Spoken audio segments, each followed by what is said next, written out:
सगा बाप अपनी बेटी को कैसे कत्ल कर सकता है और कत्ल करने के बाद उसको दफना भी दिया। पुलिस को इत्तला मौसूल हुई कुलों वाले दिन। क्या कहानी है ज़ीशान से जानते हैं। अस्सलाम वालेकुम। वालेकुम अस्सलाम। ज़ीशान साहब, क्या माजरा है, क्या कहानी है? ये बेसिकली जो वकूआ है 14 तारीख का है। ठीक है। और उसके बाद हमें कोई इतला नहीं मिली उसी दिन। ये हमें हमारे सोर्सेज से गांव से पता चला है कि गांव में कोई वारदात हुई है जिसमें कोई किसी के मरने की भी खबर थी। तो हम मौके पे पहुंचे हैं। यानी जिस दिन मर्डर हुआ है या जिस दिन दफनाया गया उस दिन किसी ने कुछ नहीं बताया? जिस दिन दफनाया गया, जिस दिन मर्डर हुआ, हमें कुछ नहीं बताया गया। ये गांव में उन्होंने उसको दफन कर दिया। तो जब हम मौके पे पहुंचे हैं तो उस वक्त कुलखानी हो रही थी। कुलखानी पे हमने जाके पता किया तो हमें कुछ उसके भाई घर वालों ने बात को छुपाने की कोशिश की। तो फिर हमने अपनी तफ्तीश करते हुए गांव से, बाकी लोगों से, नंबरदार से और जो भी गांव के आसपास के रहने वाले थे उनसे पता किया। तो हमें पता चला कि ये जो बच्ची थी वो अपनी मर्ज़ी से शादी करना चाहती थी। ठीक है। और उसने अपनी शादी की इजहार जब अपने वालिद के सामने किया तो वालिद इंतहाई तैश में आ गया। वो दरअसल चाहते थे कि अपनी मर्ज़ी से शादी करें इसकी। उसने सिर्फ अपनी ख्वाहिश का इजहार किया था तो वालिद तैश में आ गया और उसने अपनी बेटी को फायर मार दिए। ठीक है। बेटी की उम्र कितनी है? बेटी की उम्र तकरीबन 20-21 साल के के करीब थी। 20 से 21 साल। पढ़ी लिखी थी? हाँ जी, पढ़ी लिखी थी वो। और अभी फ़िलहाल वो घर के कामों में अपनी माँ का हाथ उठाती थी। अच्छा, इस ख्वाहिश का इजहार अपने भाई से भी किया था या सिर्फ बाप से किया? उसका भाई जो है बाप बैरून मुल्क मुकीम था रोजगार के सिलसिला में। ठीक है। तो वो बजरिया फ़ोन या किसी तरह अपने भाई को पहले बता चुकी थी और भाई के बताने के बाद ही उसने फैसला किया था कि मैं अपनी ख्वाहिश को अंजाम देने के लिए वाले से इजहार करूँगी। ठीक है। तो जैसे ही उसने इजहार किया तो उसको क्या पता था कि उसके साथ क्या होने वाला है। तो उसके वालिद ने उसको फायर मार के कत्ल कर दिया। तो हमें इतला तो नहीं मिली, हमें अपने सोर्स से मिले। हम वहाँ गए, उसको पता किया। तो उस वक्त जब हम गए थे तो उसका वालिद फरार था, मौके पे हमें नहीं मिला। ओके। तो इसके भाई ने हमें... आप लोग जब घर गए तो आप लोगों ने क्या देखा? कुरान खानी हो रही थी? क्या मामला था उस वक्त? कुरान खानी हो रही थी और लोग बैठे हुए थे, कनाते लगी हुई थी। तो एक गैरत के नाम पे कत्ल जो था उसको एक हादसाती मौत की शक्ल दी हुई थी। तो और उसके बाद जो मकतूल थी उसको दफना दिया गया हुआ था। तो घर वालों ने तो हमें कुछ इसके बारे में नहीं बताया। तो आस पड़ोस से पता करने के बाद और घर वालों से पता करने के बाद फिर हमें इस बात का पता चला कि ये गैरत के नाम पे कत्ल मालूम होता है। तो इसकी मज़ीद तफ्तीश की गई तो इसके बाद फिर हमें तमाम हकीकत का पता चला। तो जब हमने इसके वालिद को तलाश करने की कोशिश की, इसका वालिद भी घर में मौजूद नहीं था और वो भी वहाँ से फरार था। ठीक है जी। तो इसके यानी जब आप लोग कुलखानी पे गए हैं तो उस टाइम बाप घर पे मौजूद नहीं था? नहीं, बाप उसके वक्त घर पे मौजूद नहीं था। उस वक्त सिर्फ गांव वाले लोग मौजूद थे जो... तो जाहिर है फिर एक सवालिया निशान आ जाता है कि बाप क्यों नहीं है अपनी बेटी की मौत पर? जी। और गांव वालों ने मिलके ही उसको दफन कर दिया हुआ था। उसका भाई घर में मौजूद था। भाई से पूछा, भाई ने उसके बाद कार्रवाई के लिए भाई ने ही दरखास्त दी है। ठीक है। जिस पे हमने कार्रवाई करते हुए 302, 34 और 311 के तहत पर FIR दर्ज की और इसमें अभी तफ्तीश जारी है। मुल्ज़िम हमारे पास रिमांड पे है।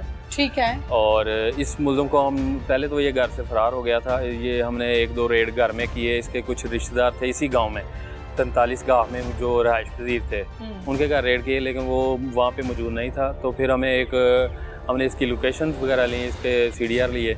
उनसे हमें मालूम हुआ कि ये किसी और गांव में चला गया। ये साथ में बाउंड्री है ज़िला टोबा टेक सिंह की। वहाँ से हमने एक रेड किया तो वहाँ से हमें 20 तारीख को इसको गिरफ्तार किया। वहाँ पे ये किसी रिश्तेदार के घर था? कहाँ पनाह ली हुई थी? ये अपने किसी दोस्त के घर रुका हुआ था वहाँ पे।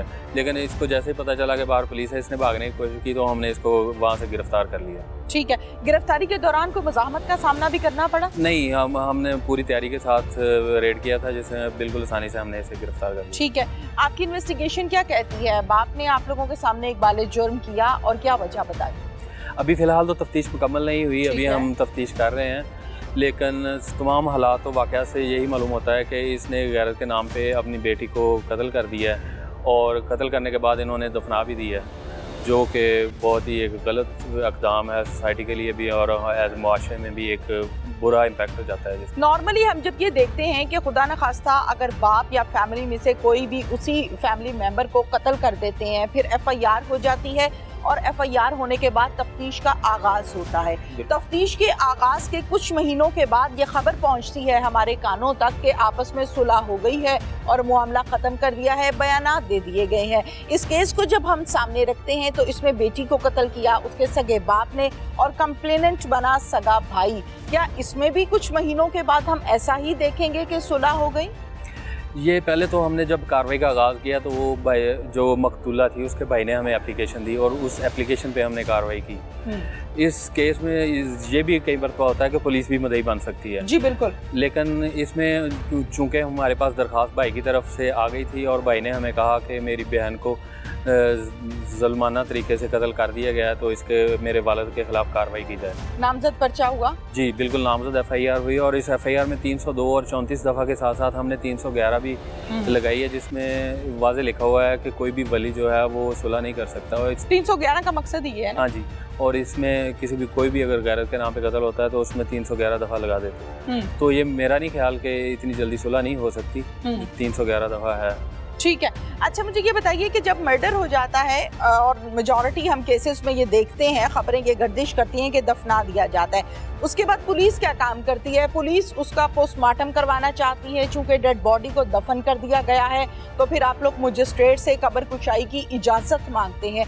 आप लोगों ने भी इजाज़त मांगी या बस काम इतना ही है? जी, जैसे ही एफआईआर दर्ज हुई तो हमने उसी वक्त इलाका मजिस्ट्रेट साहब को कब्र कशाई के लिए एप्लीकेशन दी थी। ठीक है। वो इजाज़त के साथ ही इजाज़त तो मिल गई थी। वो एक प्रॉपर प्रोसीजर है जिसमें आप कब्र कशाई की इजाज़त को कहीं भी उससे बड़ी अदालत में स्टे ले सकते हैं। जी ठीक है। वो उन्होंने चैलेंज किया हुआ है, वो उसकी प्रोसीडिंग चल रही है, तमाम पार्टीज़ को नोटिस किया हुआ है जज साहब ने। जैसे ही जज साहब कोई फैसला करेंगे तो हम बिल्कुल पोस्टमार्टम भी करवाएंगे और फोरेंसिक रिपोर्ट्स भी लेंगे, कैसे कहाँ किस जगह पे कितने फायर लगे और कौन सा पिस्टल यूज़ हुआ, वो सारी तफ्तीश की जाएगी। इंशाल्लाह मेरिट पे तमाम काम किया जाएगा। आपकी इन्वेस्टिगेशन के मुताबिक बच्ची को कितने फायर लगे हैं? इन्वेस्टिगेशन अभी जो हमारी इन्वेस्टिगेशन बेस करती है पोस्टमार्टम आपकी चलती रहेगी। अभी पोस्टमार्टम होगा, फोरेंसिक होगा, कब्र कुशाई होगी, लेकिन अभी तक की तहकीकात क्या कहती है? बेसिकली हमारी सारी तफ्तीश पोस्टमार्टम और फोरेंसिक पे डिपेंड करती है इन केस ऑफ मर्डर या कोई भी ऐसा केस हो। ठीक है। लेकिन फिलहाल जो गवाहान हैं, जो लोग हैं, गांव वाले हैं और कुछ खूफ जिन्होंने हमें इतला दी थी, उनके मुताबिक तकरीबन 2 फायर लगे हैं मकतूला को। लेकिन इसका वाज़े पता तो पोस्टमार्टम के बाद या फोरेंसिक रिपोर्ट के बाद ही एग्जैक्टली पता चल जाएगा। बिल्कुल ठीक है।